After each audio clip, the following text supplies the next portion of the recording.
First, we begin in the Middle East this morning. You are looking live in Israel at the memorial site of the Nova Music Festival. A really heavy day for Israelis, 1 year after the deadliest terrorist attack in that country's history.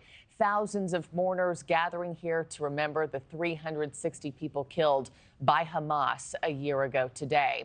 Right now, more than 100 hostages are still believed to be held by the militant group. And new video from Israel shows a convoy arriving for a memorial holding Israeli and yellow flags to commemorate the dead and those still being held captive. NewsNation's Robert Sherman is live in Nir Oz, near the Gaza border. Robert, good morning to you. It's a somber day in Israel. How's the country remembering the attack? Markie, across Israel today, you see these gatherings and you see these memorials that are taking place here as people honor those whose lives were lost, those who are still being held in Gaza.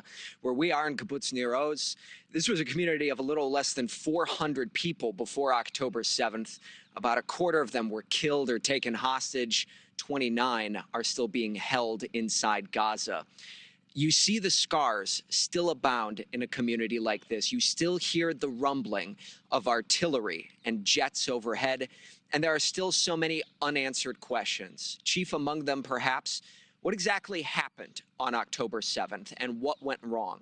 Just a couple of weeks ago, we saw even what was, by 21st century standards, an intelligence marvel where exploding pagers wounded and exposed Hezbollah operatives across Lebanon. But rewind the clock 1 year, and you saw Hamas infiltrating Israel on bikes, on homemade gliders, overwhelming the air defense systems. What exactly went wrong? We took that question to a former member of the Shin, Israel's internal intelligence agency. This is what he had to say. We just saw this operation carried out in Lebanon with the pagers.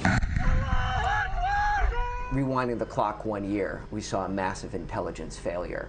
A lot of people are struggling to connect the dots there. I must say that when I saw the operations in Lebanon, I was shocked. I didn't realize how much intelligence we have with Hezbollah and Iran and so on. Gaza is a different story. In Gaza, we have a terrorist organization, Hamas, and he started to build a new state. The Shin Bet doesn't know how to deal with the state. He knows how to deal with terror organization. It had a mission that he is not used to do. Do you think that credibility has been restored among the public as a whole? No. I think that what happened now in Lebanon changed somehow the way people look at the Israeli army. The Israeli Shin Bet is relying on what we call signal intelligence, more than HUMINT. HUMINT is a human intelligence, which means this is intelligence that you bring from living sources. Maybe the audience will know better the term spies. I would refer to SIGINT, anything that comes from cell phones, computers. The Israeli Shin Bet, the Israeli Secret Service, didn't have HUMINT intelligence warning that Hamas is going to attack Israel. In the year since October 7th, do you think enough has been learned and there's been enough recalibration to stop something like this from happening again? No. We learned nothing from the failure of Yom Kippur War. And unfortunately, I think that until now, we learned nothing, or not nothing, but we didn't learn enough about what happened on October 7th. For those people who live in the South, after what happened October 7th, realistically, do you think they'll ever be able to feel safe again? I'm not sure. There are some in Israel who do feel safe and are trying to carry on a normal life here. There are some who do not feel safe. They left the country to the United States, to Europe, perhaps never to return.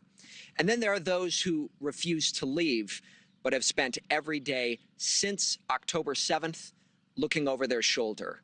And there's no indication that will be changing anytime soon. Markie. Yeah, we're certainly praying for all of those who are grieving today and missing a loved one this morning. Robert Sherman, thank you so much. Thanks for watching, everybody. Go to joinnn.com to find NewsNation on your television provider. Also, don't forget to click that red subscribe button below to get more of NewsNation's fact-driven, unbiased coverage.